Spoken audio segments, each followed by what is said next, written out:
우리 함께 말씀 보도록 하겠습니다. 이 시간 우리 함께 보실 말씀 히브리서 12장 말씀입니다. 히브리서 12장 우리 9절에서 11절 말씀을 우리가 함께 보도록 하겠습니다. 히브리서 12장 9절에서 11절 말씀 우리 함께 한 목소리로 합독하도록 하겠습니다. 함께 읽습니다. 시작.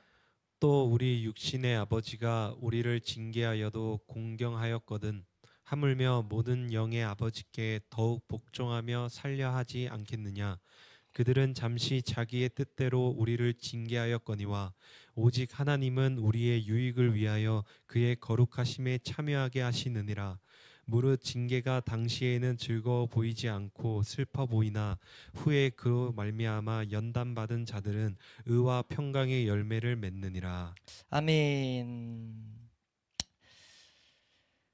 예, 우리 영적 침체 벌써 19번째 시간입니다. 우리 히브리서 오늘 훈계, 우리 이 징계에 대한 훈계에 대한 메시지를 우리가 보면서 이것은 너무 중요하기 때문에 히브리서 말씀을 잠깐 우리가 함께 강론하고 있는데 우리가 함께 말씀을 하나씩 보고 있는데 우리가 오늘은 9절에서 11절을 최대한 봐야 될 내용들만 함께 보도록 하겠습니다. 우리가 놓치지 않아야 될 것은 지금 이것은 훈계에 대해서 우리에게 말씀하고 계신다라는 것, 그리고 훈계는 하나님의 사람이 하나님의 사람답게 살기 위해서 반드시 필요한 것이라는 것. 네. 그래서 이런 말이 있어요.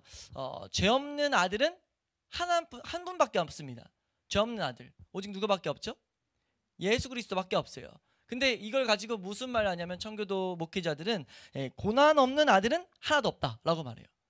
죄 없는 아들은 하나예요. 근데 고난 없는 아들은 하나도 없어요. 무슨 말이죠? 모든 하나님의 자녀는 반드시 이 세상에서 고난을 받습니다. 그게 왜냐하면 우리로 하여금 하나님의 사람으로 만드는 하나님의 도구기 때문이에요. 고난이 예수 믿기 전에도 있고 예수 믿은 다음에도 있지만 예수 믿은 자들은 이 고난이 더 이상 고난, 말 그대로 어려운 일로 끝나지 않는다는 것을 우리는 알아야 된다는 겁니다. 하나님이 우리를 더욱더 하나님의 사람으로 만드시는 도구가 된다는 것을 우리가 놓치면 안 된다는 거예요. 그래서 이 히브리서 이 저자, 우리는 사도 바울로 보고 있는데 사도 바울은 지금 이 사람들을 하나님 앞에 나아가는 사람들을 돕기 위하여 이 지금 훈계에 대한 메시지를 우리에게 하나씩 하고 있어요. 우리가 이제 그 훈계에 대한 핵심적인 메시지는 사실 5절에서 8절 통해 다 봐도 무방합니다. 5절에서 8절 말씀에 메시지가 다 나왔거든요. 사실 우리가 훈계를 받을 때 우리 주의해야 될 것, 복습은 안 하겠습니다. 우리 두 가지 5절에서 나왔고, 우리가 저번 시간에 이제 우리 7절 8절 통해서 어떻게 참는 것이 중요하다에 대해서 봤어요. 그렇게 보고 나서 오늘 이 9절 말씀은 사실 다시 한 번의 반복입니다.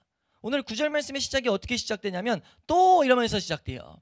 근데 이 또라는 접속사는요 여러 가지 접속사, 그러니까 또 그리고 이런 접속사 분명히 있는데 여기는 그 보통 쓰이는 그 또가 아닙니다. 이 단어는 더구나 이런 의미가 포함되어 있어요. 그러니까 이 앞에 것을 가지고 그리고 뭐 이제 더해지는 게다가 뭐 이런 말씀이에요. 그러니까 지금 이 말씀은 이 앞에 있는 가르침, 우리가 봤던 이 훈계에 대한 중요함에 대해서 말하는데 그걸 다시 한번 강조하고자 하는 게 있다는 거죠. 다시 한번 우리에게 이해시키고자 하는 지금 하나님의 의도가 있다는 겁니다. 이게 왜 필요한지를 우리는 놓치지 않아야 된다는 거죠. 우리가 이 말씀을 강론이라는 것이 우리에게 주는 은혜가 뭐냐면 우리가 반복되는 메시지도 다시 한번 반복한다는 거예요. 성경이 반복하고 있기 때문에. 근데 여긴 분명히 우리에게 반복하는 의도가 있다는 거죠. 마치 뭐가 같냐면 성령님이 우리에게 가르쳐 주는 것 같아요. 뭘 가르쳐 주시는가? 우리 안에 지금 이 훈계라는 메시지, 이 복된 메시지를 받아들이는 것이 대단히 더딘 것을 우리에게 말하고 있는 것 같다는 거죠. 우리는 이걸 잘 알아야 됩니다. 우리는 이 훈계에 대한 이 중요한 메시지를요 되게 받아들이는데 더딘 본성을 갖고 있어요. 받아들이기 싫어하는 본성을 갖고 있다고요. 그걸 하나님이 아시고 받아들여야만 한 이유를 계속해서 우리에게 가르치시는 거예요. 반복해서 혹은 조금씩 이제 내용들을 더 첨언해 가지고 가르치시는데 핵심 메시지는 거의 반복됩니다. 근데 하나님이 이걸 반드시 기억하라고 지금 계속해서 첨언한다는 거죠. 우리 9절 말씀 먼저 한번 보시면요. 9절에 뭐라고 말씀하시는가? 우리 9절입니다. 시작. 네, 9절 우리 한번 읽겠습니다. 시작. 또 우리 육신의 아버지가 우리를 징계하여도 공경하였거늘 하물며 모든 영의 아버지께 네, 지금 뭐라고 말하는 거냐면 지금 부모를 딱 데리고 나와서 부모를 공경하라는 것은 하나님의 당연한 계명입니다. 여기서 육신의 아버지를 강조한 이유는 뭘까요? 좀 약간 문제가 있을 수 있다는 거죠. 그러니까 약간 연약이 있을 수 있어요. 육신을 가진 존재이기 때문에. 그럼에도 불구하고 부모가 하나님을 대적하는 것이 아니고서는 따르라고 하나님 명령한단 말이에요. 이해되세요? 근데 그 육신의 아버지가 하는 것도 따라야 되는데 하물며 지금 이 하늘에 계신 하나님에 대해서는 따르는 것이 당연하다라는 것을 강조하고자 한다는 거죠. 그러니까 여기서 우리는 두 가지 이 메시지 자체로만 비교하는 것을 통해서 세 가지를 보통 이렇게 나누게 하는데, 육신의 아버지는 어떠냐? 불완전한 지식과 지나친 혈기로서 자녀를 무리하게 징계하는 경우가 흔해요. 우리 육신의 부모님들은 무리하게 자신의 이런 감정 때문에 분명 혼내야 됨에도 불구하고 감정이 섞여가지고 뭔가 과도하게 혼내는 경우들이 많단 말이에요. 이해되세요? 근데 하나님은 그런 게 있어요, 없어요? 전혀 없다는 거죠. 부모님은 어떤 잘못된 행동을 했을 때 사람인지라 뭐 할 수 있어요? 사랑이 아닌 게 담길 수 있어요. 근데 하나님은 전혀 그렇지 않다는 겁니다. 하나님은 순도 100의 사랑만 가지고 홍계한다는 거예요. 그렇기 때문에 마땅히 이거는 우리가 순종해야 우리에게 유익인 것을 놓치지 말라는 거죠. 네, 그걸 우리에게 지금 강조하고 있다는 겁니다. 그리고 두 번째로 이 비교를 통해서 우리에게 뭘 말씀하는가 한번 따라할까요? 육신의 아버지는 단기적으로만 징계하지만 하늘 아버지는 우리의 삶 전체에 걸쳐서 징계하신다는 거예요. 이건 실수함이 없고 우리 가운데 반드시 유익을 가져다 준다는 것을 어떻게 보면 이 안에 내포하고 있다는 겁니다. 장기적 그리스도인의 삶의 전체를 통해서 우리 하늘 아버지는 징계하신다. 그리고 세 번째로 어떤 이 비유를 통해서 뭘 볼 수 있는가? 이 두 번째에서 잠깐 언급했지만 육신의 아버지는 잠깐의 유익을 위해서 징계하지만 하늘 아버지는 어떤 것을 위해서 훈계하세요? 영원한, 그러니까 절대 흠이 없고 잘못되지 않는 그 기준을 가지고 우리를 훈계하신다는 겁니다. 그러니까 뭐 하라는 거예요? 마땅히 그 징계를 경히 여기지 않는 것, 우리가 제대로 사용하는 것은 너무 중요하다는 거죠. 앞에서 살펴봤잖아요. 이 징계, 여러 가지 그리스도인들에게 고난, 환난이 왔을 때 그 고난을 어떻게 대처하느냐에 따라서 이것은 우리에게 유익이 될 수도 있고 아니면 그냥 흘러떠내려갈 수 있다는 거죠. 우리를 그냥 낙심시키고 끝내버릴 수 있다는 거예요. 하나님이 알려줬음에도 불구하고 은혜의 도구가 되지 않을 수도 있다는 겁니다. 그래서 우리는 지금 이 하나님의 말씀을 통해서 우리에게 하는, 우리가 이 세상에서 그리스도인으로 살아가기 위해서는 반드시 이 고난을 사용하시는데 그게 우리에게 유익되기 위해서는 잘 그거를 유념함으로써 우리가 경히 여기지 않음으로써 잘 사용해야 된다. 근데 문제는 뭐다? 오늘 본문에서 뭘 말한다? 그걸 내가 거부한다는 거죠. 거부하는 본성이 있기 때문에 뭐 하라는 거예요? 우리가 더욱더 유념함으로 부모를 보면서 이 세상에서의 관계를 보면서 그 가운데 우리가 하나님의 이 일하심에 더욱더 귀 기울여야 될 필요가 있다라는 것을 가르치고 계신다는 거죠. 그리고 우리 본문 9절 말씀에서 또 이제 나오고 있는 내용이, 우리 주목해야 될 내용이, 우리 이제 육신의 아버지와 대조해서 우리 이제 하늘 아버지를 어떻게 부르느냐, 여기 대단히 좀 특이한 칭호로 부르죠. 우리 한번 그 생각을 하면서 9절 다시 한번 읽어보시면 어떻게 우리 하나님을 어떤 아버지로 부르시는지, 우리 9절 말씀입니다. 함께 읽습니다. 시작.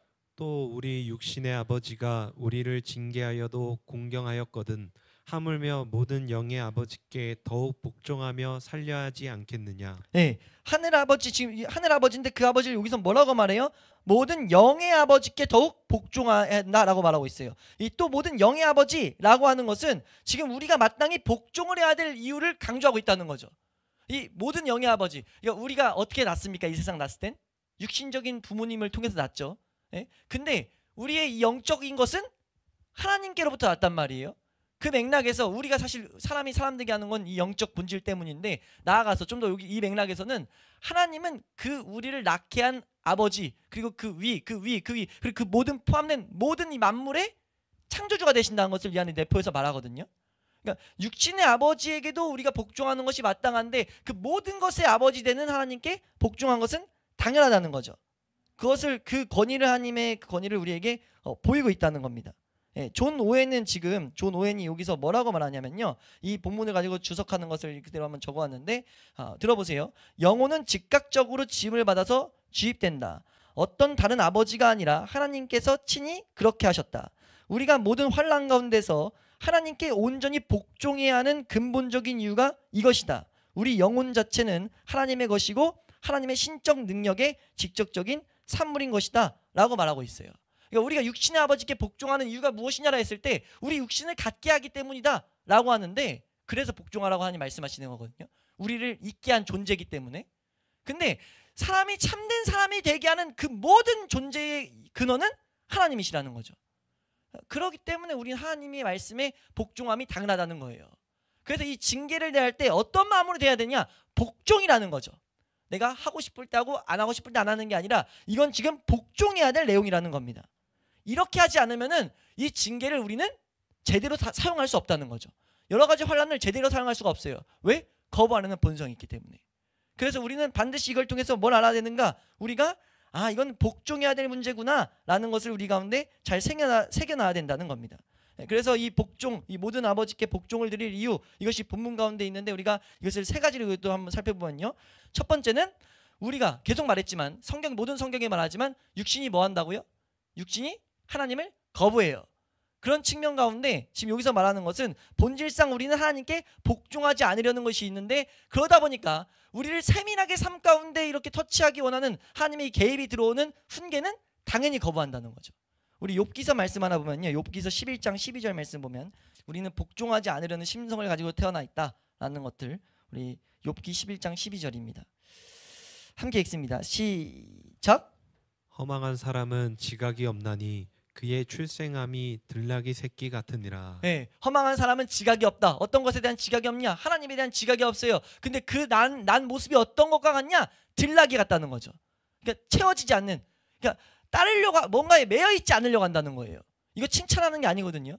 이게 지금 우리의 비극적인 하나의 모습이라는 거예요. 하나님 앞에 매여 있는 것이 마땅한 복임에도 불구하고 그 복을 계속해서 거부하려는 본성이 있다는 거죠. 그래서 우리는 이 말씀 가운데 이 12장 9절 말씀에 이 의미를 제대로 새겨야 돼요. 한번 더 할까요? 나는 들나귀 같은 존재다. 들나귀 같은 존재이기 때문에 나에게 어떤 이건 해야 될 일이야 정도가 아니라 이건 복종해야 될 일이다 라고 해야 된다는 거죠. 하나의 선택상은 절대 아니라는 거예요. 마땅히 따라야 될 일이라는 거죠. 그래야만이 우리가 하나님의 사람으로 지어져 간다는 것을 알라는 겁니다. 그러니까 이 메시지 가운데 우리는 두 번째 뭘 새겨야 되냐면, 이 맥락에서 우리는 마땅히 하나님의 뜻을 위해서 내 뜻을 포기해야 된다라는 것을 가르치고 있다는 거예요. 이건 당연하다는 거예요. 마땅한 거라는 거죠. 육신의 아버지와 이 모든 영의 아버지를 비교함으로써 그 영의 아버지께 복종해야 되는데, 그걸 우리에게 무엇을 말하느냐? 우리의 뜻을 버리고 아버지의 뜻을 택하는 것이 당연하다라는 것을 우리에게 말하고 있다는 거예요. 그럼 우리가 이것을 위해서 어떻게 할 때 우리가 아버지의 뜻을 계속 선택하느냐 했을 때는 우리가 여러 말씀을 통해서 봤었지만 우리가 부지런히 뭐 해야 되냐면 하나님에 대해서 알아야 돼요. 하나님이 어떤 존재인지, 하나님이 어떤 선하심을 갖고 있는지, 하나님의 그 능력의 한이 없음과 그런 것들을 알 때만이 우리가 더욱더 하나님의 것들, 하나님의 뜻에만 굴복할 수 있다는 거죠. 우리 시편 119편 137편 말씀 보면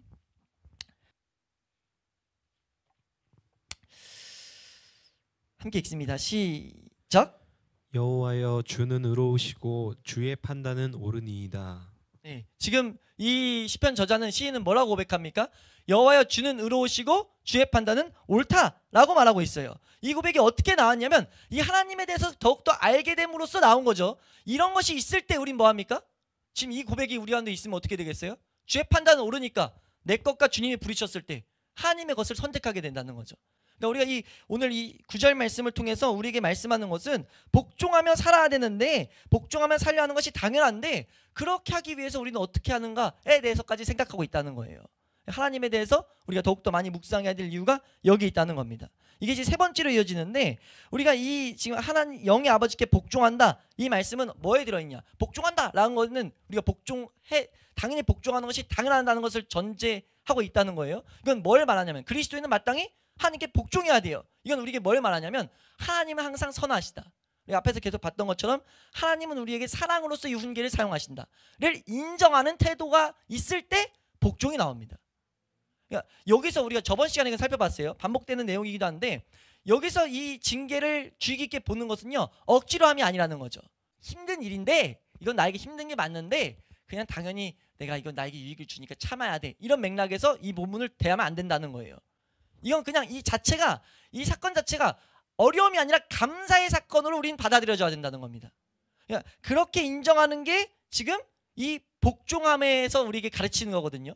여기서 말하는 복종은요, 마지못해서 하는 복종을 말하는 게 아니에요.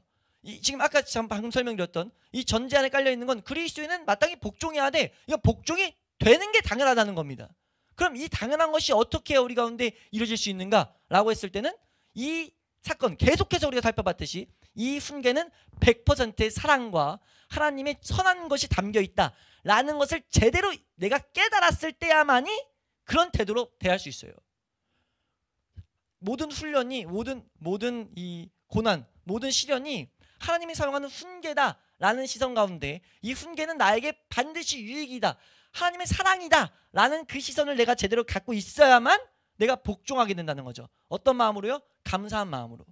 그러니까 감사한 마음으로 복종하게 되는 것, 이것을 우리가 갖는 태도가 있어야 될 것을 가르치는 게 지금 이 표현이라는 거예요.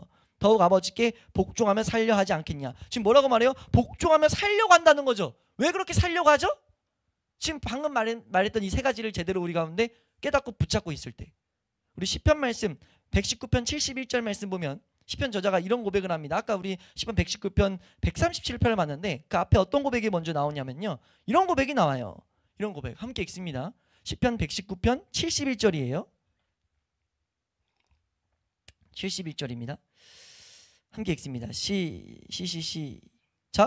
고난당한 것이 내게 유익이라 이로 말미암아 내가 주의 율례들을 배우게 되었나이다. 아멘. 이 세상의 고난이 나에게 유익인 것을 제대로 알게 됐어요. 이것을 통해서 뭐 했냐? 내가 주님의 이 율례들을 배우게 됐다라는 고백을 할 수 있게 됐다는 거죠. 이 은혜들을 깨달은 자만이, 이걸 알고 있는 자만이 우리가 더욱더 복종하며 살려간다는 거예요. 그러니까 오늘 이 구절은 우리에게 그것을 요구하고 있다는 거죠. 우리가 마땅히 복종을 해야 되는데 그러하기 위해서 무엇이 필요한가라고 했을 때 우리 안에 첫 번째로 뭘 해야 되는가? 나는 복종하지 않으려고 하는 본성이 있다. 그래서 우리는 더욱더 무엇을 해야 되는가? 복종하기 위해서, 마땅히 복종하기 위해서 부지런히 하나님의 선하심과 하나님의 행하시는 모든 처사가 의롭다는 것을 계속해서 배워가야 된다는 거죠.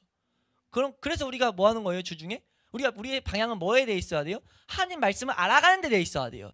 약속하신 것을 반드시 성취하시는 분임을 계속해서 알아가야 된다는 거죠. 그때야만이 모든 고난 가운데 복종하며 살 수 있는 그런 모습을 갖게 된다는 겁니다.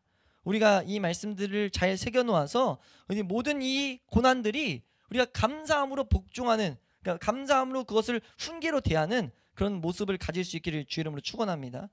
오늘 지금 이 말씀, 이 복종에 대한 말씀에 우리 이제 반대되는 계명을 한번 보시면요, 우리 신명기 반대되는 모습을 하나 보면 신명기 5장 33절 말씀 보시면요, 신명기 5장 33절 말씀, 신명기 5장 33절 말씀 잘 한번 읽어보세요. 시작.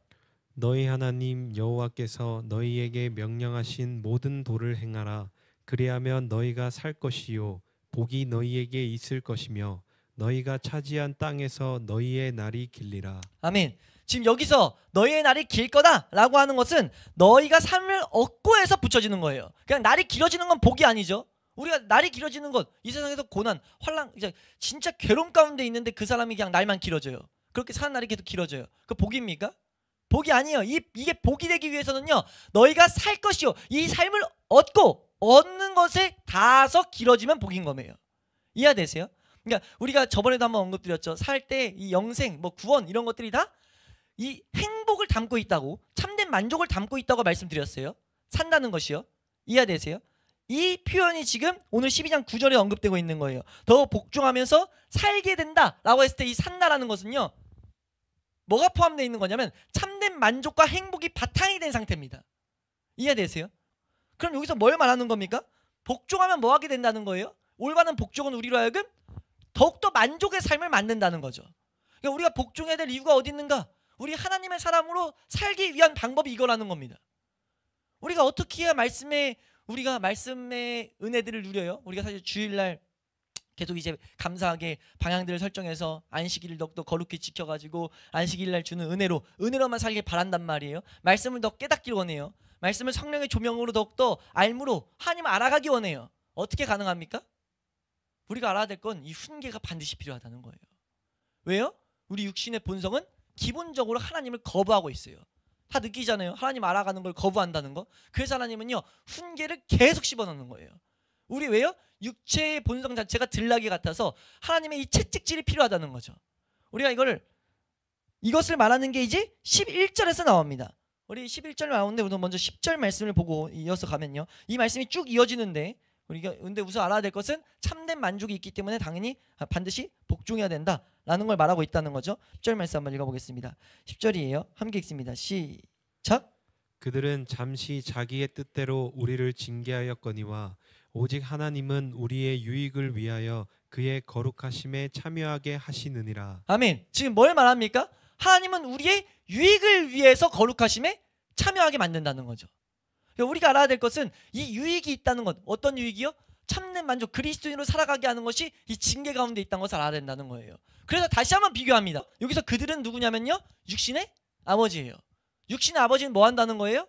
자신의 뜻대로 우리를 징계해요. 여기서 자신의 뜻이란 단어는 어떤 뜻 이 단어가 아니라 생각하다라는 이런 단어거든요. 생각하다라는 단어인데 이 단어 자체는 생각하다, 믿다, 추정하다, 뭐뭐처럼 보이다, 가장 좋은 것 같다 이런 뜻으로 쓰여요. 그냥 생각하다도 아니고 가장 좋은 것 같다 이런 생각이 담겨 있는 거. 지금 뭐냐면 뭘 말하는 거냐면 이 단어는 그들 육신의 아버지는 지금 자기가 보기에 좋은 것 같아 라고 해서 징계한다는 거죠. 이 안에 뭐가 포함되어 있습니까? 틀릴 수도 있어요. 오직 우리 하나님은 우리의 유익을 위해서, 오직 우리의 유익을 위해서 한다라는 것. 그러니까 비교를 했을 때 이 세상에서도 부모가 그런 마음을 하는데 흠이 있을지 몰라도 하나님은 뭐 하다는 거예요? 아예 흠이 없다는 거죠. 그러니까 따르는 것이 마땅한 것임을 계속해서 반복해서 가르치고 있다는 거죠. 이해되세요? 그러면서 그것이 어떤 유익을 주느냐? 우리가 거룩하심에 참여하게 된다는 거죠. 우리가 앞에서 계속 설명드렸던 우리가 어떻게 하나님의 사람으로 살아갑니까? 어떻게 우리가 이 말씀을 더욱더 사랑하면서 살아갈 수 있어요? 훈계를 배제하고서는 이게 성립되지 않는다는 거예요. 훈계를 반드시 올바로 대해야 됩니다. 훈계 앞에 우리가 복종할 수 있어야 된다는 거죠. 그렇게 됐을 때 우리가 이 하나님이 거룩하게 만드시는 그것에 참여하게 되는 은혜가 우리 가운데 이루어진다는 겁니다. 예. 우리가 이런 은혜를 우리 삶 가운데 반드시 우리가 경험할 수 있길 축원합니다. 그래서 우리 개혁교회에서 우리 이걸 너무 강조하는데 그걸 시작할 때 말씀드렸잖아요. 교리적으로도 되게 중요한 말씀이라고. 그래서 여기서 우리에게 유익을 주는 게 무엇일까? 우리의 유익을 위해서 그의 거룩하심에 참여하게 된다라고 했을 때 이 유익을 무엇일까? 이 하나님의 징계를 통해서 받는 유익이 무엇일까에 대해서 우리 실제 목회했던 많은 목회자들이 막 이 말 저 말 이런 유익이 있었다 이런 유익이 있었다 라는 것들을 막 말했단 말이에요. 그걸 거기 중에 핵심적인 것들만 딱 요약하면은 이 7가지 정도가 나와요. 우리에게 오는 유익, 우리가 이건 진짜 모든 그리스도인에게 공통적으로 일어날 수밖에 없는 유익 7가지를 말했는데 그대로 한번 쭉 읊어드릴게요. 길지 않습니다. 첫 번째는 뭐냐면요, 징계는 우리로 하여금 반드시 세상에서 멀어지게 한다는 거죠. 이걸 징계를 잘 사용했을 때요, 세상에서 멀어지게 하는 비결은 여기 있다는 거예요. 그러니까 우리가 세상에서 멀어지려고 이러고 저러고 할 필요 없이 우리는 단지 주의 말씀만 따르려고 하면 돼요. 근데 그 가운데 내 가운데 죄성이 보일 때 하나님은 내가 죄가 보이고 있을 때 그때 우리는 어떻게 인정할 수 있냐면 고난들을 훈계하심이다 라고 받아들일 수 있죠. 채찍질하심으로 받아들일 수 있다는 거예요. 그렇게 받아들여졌을 때 우리에게 어떤 유익이 오냐? 세상에서 계속 멀어지게 하는 마음을 점차 낳게 만든다는 겁니다. 두 번째로 어떤 유익이 있냐? 징계는 우리로 하여금 하나님만을 더욱더 의지하게 만든다는 거예요.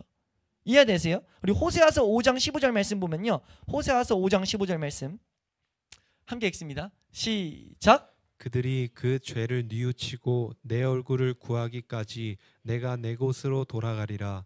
그들이 고난받을 때에 나를 간절히 구하리라. 지금 어떤 걸 설명하고 있습니까? 지금 뭘 말하는 거냐면 사람은 사실 뭐 하는 거냐? 본질상 자기가 스스로 해내려는 정신으로 가득 차 있는데 우리는 계속 내가 껴들려 간단 말이에요. 내가 하는데 그것을 부수는 게 뭐냐면 고난이라는 거죠. 우리에게 어떤 유익을 주느냐? 하나님만을 의지하게 만드는 본성을 심어놓게 한다는 거죠. 고난을 제대로 묵상하며 고난 가운데 자기를 살피며 있을 때 우리가 그렇게 나아갈 수 있길 축원합니다. 세 번째는 무엇이냐면 한번 따라할까요? 징계는 하나님의 약속을 보다 더 가치 있게 만든다. 이 징계라는 것은요, 하나님의 약속을 보다 더 가치 있게 만드는 역할을 한다는 거예요. 우리가 고난 가운데 우리가 우리 자신을 고난 이 징계가 이런 유익이 오려면 반드시 앞에 있었던 말씀을 잘 유념해야 됩니다. 경영하지 않고 낙심하지 않고 자신을 계속 살피면서 잘 참는 것. 이게 저번 7절에서 말했던 그것을 잘 해나가야 돼요. 우리가 세 가지를 살펴봤었는데 그대로 우리가 징계를 잘 대할 때 다섯 가지인가요? 세 가지를 다섯 가지구나. 다섯 가지를 살펴봤었는데 그대로 우리가 잘 해나갈 때 우리에게 어떤 유익을 주느냐? 반드시 그리스도인들이요 하나님 약속이 더욱더 가치 있게 보인다는 거예요. 예. 우리 이사야서 40장 2절 말씀 한번 보시면 이사야서 40장 2절 40장이라 했네요. 43장 2절 43장 2절 왜 40장이라 했지? 43장 2절 함께 읽습니다. 시작. 네가 물 가운데로 지날 때에 내가 너와 함께 할 것이라. 강을 건널 때에 물이 너를 침몰하지 못할 것이며 내가 불 가운데로 지날 때에 타지도 아니할 것이요 불꽃이 너를 사르지도 못하리니. 아멘. 이런 말씀이 징계, 이 환난을 겪지 않은 사람보다 그 환난 가운데 있는 사람에게 더욱더 훨씬 의미를 가져다 준다는 거예요. 이해가 되세요? 이 본문을 가지고 우리가 오늘 보고 있는 이 12장 이 10절 말씀을 가지고 찰스 스펀전이라는 목사님은 뭐라고 말씀하냐면요. 이렇게 말한 구절이 있어요. 이거 너무 멋있다고 해야 되나? 그래서 제가 그대로 적어왔는데 한번 그대로 들어보세요. 말하자면 성경에는 비밀색 잉크로 기록된 구절들이 있다. 그 글이 무엇인지 알아보려면 역경의 불빛에 비추어 보아야 된다. 그러니까 말씀으로 알려면 역경이라는 불빛에 비춰보아야 된다는 거죠. 예, 그러면서 말합니다. 욥기나 시편이나 예레미야 애가에는 햇빛 찬란하게 비칠 때에는 전혀 나타나 보이지 않는 대목들이 있다. 우리가요 고난이 아니고선 볼 수 없는 대목이 있다는 거죠. 그러나 역정의 때에 캄캄한 밤중에 반가운 달빛처럼 그 대목들은 작용하게 된다. 이 편이 뭐 시적 표현을 써놨어요. 시적 표현으로 말씀하세요. 우리가 역정의 때에 캄캄한 밤중에 뭐예요? 너무 캄캄했을 땐 달빛도 너무 반갑다. 반갑잖아요. 근데 그런 것처럼 고난 가운데 이 시편, 욥기, 예레미야 애가 같은 데서 주어지는 찬란하게 비치는 우리에게 막 조명해주는 말씀들이 있다는 거죠. 뭐 한다는 거예요? 고난이 있을 때 우린 뭐 할 수 있다는 거예요? 그 말씀들을 제대로 하나님 말씀으로 붙잡을 수 있다는 거죠. 징계에는 어떤 유익이 있습니까? 하나님 말씀, 하나님의 약속들을 보다 더 가치 있게 만드는 능력이 있다라는 것. 또 징계라는 것이 넷째로 어떤 유익이 있는가라고 했을 때요. 징계는 우리로 하여금 다른 사람들에 대해서 동정심을 갖게 만든다고 이제 많은 목회자들이 말해요. 한번 따라할까요? 다른 사람에 대해 동정심을 갖게 한다. 그러니까 우리가 고난을 체험해 보지 않으면 당연히 울고 있는 자와 함께 울 수 없죠. 근데 그 다른 사람들을 동정할 수 있게 하는 그런 심령을 갖게 만든다라는 것. 그리고 다섯 번째는 우리에게 무엇을 주느냐? 이 징계라는 것은 하나님의 은혜의 복됨과 이 은혜가 충분하다는 것을 우리에게 입증해 준다. 이해가 되세요? 징계 가운데서 우리는 징계를 통과하면서 뭘 겪게 되냐면 은혜가 정말 진짜 있구나라는 것과 은혜로 충분하다라는 것을 보게 된다는 거죠. 우리 고린도후서 12장 9절 말씀 보시면요. 함께 읽습니다. 시작. 나에게 이르시기를 내 은혜가 내게 족하도다. 이는 내 능력이 약한 데서 온전하여 짐이라 하신지라. 그러므로 도리어 크게 기뻐함으로 나의 여러 약한 것들에 대하여 자랑하리니 이는 그리스도의 능력이 내게 머물게 하려 함이라. 아멘. 이 말씀 맥락에서 보면 뭐예요? 결국 내가 죽을 때 내가 죽는 것을 경험해 본 자만이 은혜를 볼 수 있어요. 내 힘으로 안 된다는 것을 본 자만이 하나님의 은혜를 여긴단 말이에요. 근데 그렇게 내 힘으로 안 된다는 것을 하기 위해서 하나님 뭐예요? 우리가 출애굽기 3장에서도 봤었지만 모세의 힘빼기라는 것처럼 각자 사람들을 다 힘빼게 한다고요. 힘빼게 하는 그 도구가 뭡니까? 시련이라는 거죠. 여러 가지 고난들, 하나님이 사용하시는 훈계의 도구들, 이것들이 우리가 알고 뭐 한다는 거예요? 우리가 하나님의 은혜의 복됨을, 그 은혜의 충분함을 더욱더 붙잡게 한다는 거죠. 하나님은 어떻게 하느냐? 하나님은 우리로 하여금 하나님의 신실함과 하나님의 의와 하나님의 충분성을 직접 체험하여 입증하게 하려고 의도하신다라는 표현들을 써요. 그러니까 우리가 알아야 될 때 징계가 어떤 유익이 있는가? 이런 유익이 있다라는 것. 여섯 번째로 이 징계는 우리로 하여금 이 신령한 은혜를 계속해서 발전시킨다는 것. 징계를 통해서 뭐 하냐면 우리가 저저번 이 영적 침체 전에 봤던 신성한 성품. 어떻게 해서 우리가 신성한 성품에서 자라갑니까? 징계라는 거예요. 징계가 없으면 자라갈 수가 없어요. 내가 기도함으로 다짐함으로 난 기본적으로 뭐 하는데요? 하나님 말씀대로 살기 싫어하는데 내 힘으로는 불가능하다는 거죠. 그래서 고난은 우리에게 유익이라는 거예요. 로마서 5장 3절에서 우리 5절 말씀 보면요. 로마서 5장 3절에서 5절. 잘 한번 읽어보겠습니다. 함께 읽습니다. 시작. 다만 이뿐 아니라 우리가 환난 중에도 즐거워하나니 이는 환난은 인내를, 인내는 연단을, 연단은 소망을 이루는 줄 알미로다. 소망이 우리를 부끄럽게 하지 아니함은 우리에게 주신 성령으로 말미암아 하나님의 사랑이 우리 마음에 부은 바 됨이니. 아멘. 고난 중에, 고난 자체가 즐거운 사람이 없어요. 그렇게 되는 건 불가능입니다. 고난은 우리의 육신을 괴롭게 만들어요. 근데 그리스도인은 고난 중에 이 말씀을 기억해내야 된다는 거죠. 징계라는 이 말씀을 기억해내야 된다는 거예요. 모든 고난은 하나님의 사람들에게는 합력해서 선을 이루시는 하나님의 손길 가운데 있다. 그 맥락에서 하나님의 사랑이 담겨있는 사건이다 라고밖에 우리는 해석할 수 없다는 거죠. 그리스도인의 모든 고난은요. 그렇게 됐을 때 우리는 뭐 할 수 있어요? 환난 중에 뭐 합니까? 즐거워할 수 있죠. 환난 중에 우리가 즐거워할 수 있길 축원합니다. 그렇게 환난을 대하는 자만이 뭐 하는 거예요? 이 환난을 통해서, 징계를 통해서 유익을 얻어요. 어떤 유익이요? 신령한 은혜가 발전되게 되는 유익. 오늘 말하잖아요. 이 고난을 통해서 뭐예요? 우리가 인내를 통해서 환난은 인내를, 인내는 연단은 소망을 계속 이루어져 간다는 거죠. 우리가 신앙의 발전이, 우리의 신앙의 자람이 어디 있는지 우리가 이 말씀을 통해서 잘 새겨놓음으로써 우리도 환난 중에 뭐 해야 돼요? 뭐 하기를 더욱더 간절히 내 영혼에 선포해야 돼요? 즐거워하는 것을. 이건 말씀이 아니고선 불가능합니다. 환난 중에 즐거워하는 건요, 말씀이 아니고는 불가능해요. 반대로 말하면요, 그것을 하는 자는요, 그리스도인임을 입증하며 살아가는 자들이에요. 7번째로 이 징계가 우리에게 주는 유익은 무엇이냐면요, 우리 한번 따라할까요? 징계가 우리로 하여금 그리스도의 고난에 동참하게 한다. 우리 십자가는 예수 그리스도의 제자도의 상징인데요, 우리가 고난을 유익으로 보는 것 자체가 뭐냐면요, 방금 말했던 고난을 즐거워한다, 고난을 유익으로 본다, 이건요 십자가, 그리스도와 연합했다는 증거 중에 하나라는 거죠.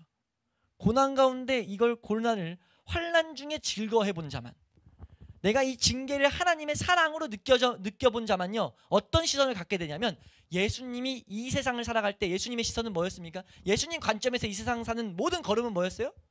고난이었어요. 고난이었다고 성경은 증거합니다. 하늘 보좌를 버리고 내려왔다는 것을 왜 말한다는 거예요? 고난이었다는 거죠. 예수님은 하늘 보좌를 버리고 내려오셔서 한 가지 목적을 위해 달려가셨다는 거예요. 그럼 그 삶이 뭐라는 겁니까? 고난이었다는 거예요. 근데 그 고난 중에 뭐 하셨어요? 예수님은 고난 중에 즐거워하신 거죠. 왜요? 정확한 유익을 위해서, 정확한 이 뜻을 위해서 즐거워했다는 거예요. 그 맛보심을 뭔 자들이 알 수 있게 된다고 지금 고백하냐면, 이 징계를 하나님의 사랑의 도구로서 온전히 경험한 자들은요, 이 십자가에 동참하는 맛을 본다는 거죠. 그러니까 예수 그리스도의 그 걸음들을 이 목회자들이 뭘 말하냐면요, 이 예수님이 이제 이 세상 오셔서 머리 둘 곳이 없으셨던 예수님의 심정을 이해하게 되고, 예수님이 이 세상에서 박해받았던 그 가운데 심정을 이해하게 되고, 그런 것들을 내 것으로 삼는 그런 경험들을 가져다 준다는 거예요. 뭐가요? 징계가 이만큼 복되다는 겁니다. 징계 불평할 도구로 우린 절대 납겨두지 않을 수 있길 축원합니다. 이 말씀을 계속해서 묵상함으로, 우리가 이 말씀을 계속 바라봄으로, 징계는 반드시 하나님 사랑이다, 사랑의 집약체다 라는 것을 붙잡을 수 있길 축원합니다. 그러니까 하나님이 주시는 징계들이 육체적으로는 아무리 써도 무서워하지 않고 도리어 우리는 환영해야 돼요.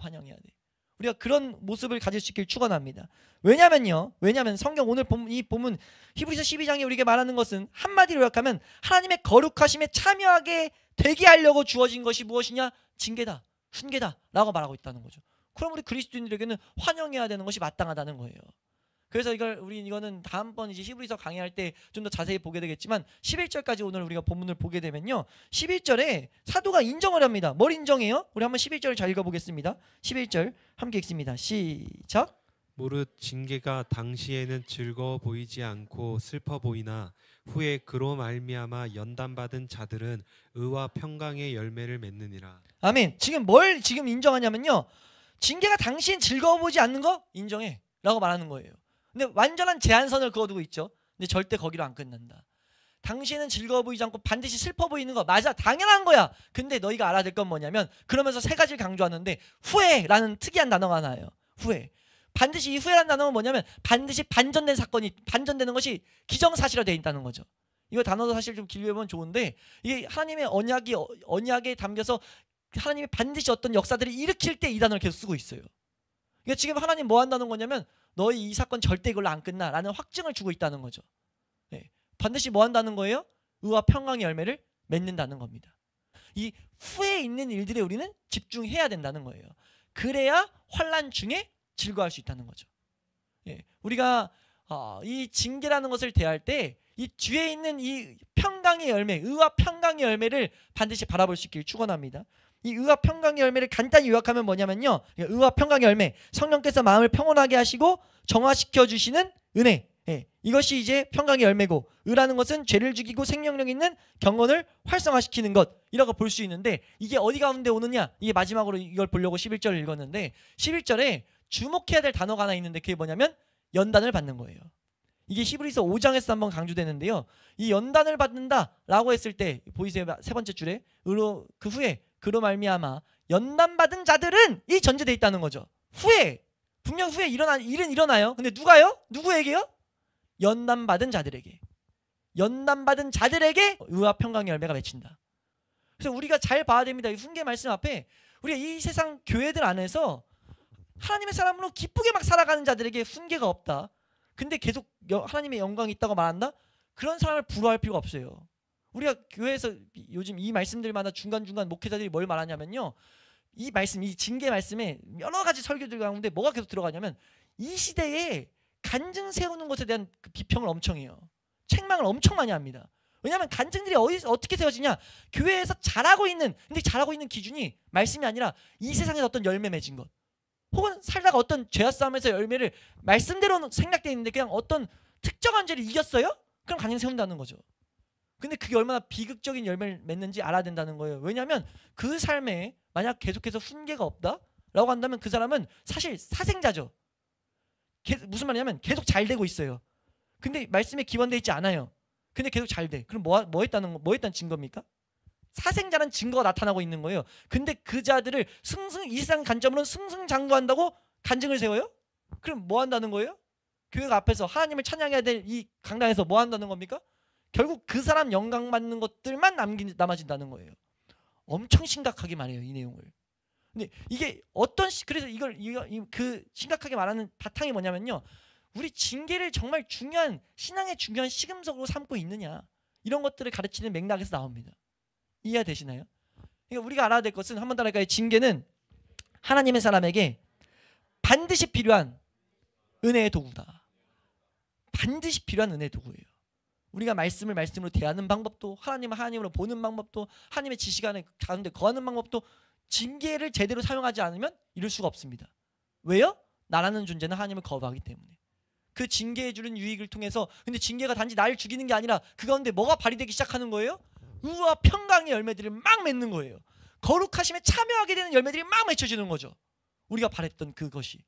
그러니까 내가 죽는 것이 들어지는데 그건 누구냐? 징계를 징계로 보는 자들, 징계 가운데 제대로 묵상해서 찾아가는 자들, 그런 자들에게 그런 유익이 있다는 것 우리가 바라봄으로써, 우리가 이 징계라는 것을 올바로 하나님이 원하시는 대로 우리 징계 중에, 환난 중에 우리가 즐거워할 수 있는 그런 은혜가 있을 수 있기를 주 이름으로 축원합니다. 그래서 우리가 매일, 우리 사실 환난은 매일 삶에 나타난단 말이에요. 그러니까 우리 삶에 우리가 매일 우리 자신을 탐사하고 우리 자신을 살펴보고 우리의 행위를 말씀에 비춰 보아가지고 우리가 하나님이 불쾌해하는 모든 것들로부터 이렇게 한 발자국씩 계속해서 벗어나는 그런 복된 삶을 살아갈 수 있기를 주의 이름으로 축원합니다.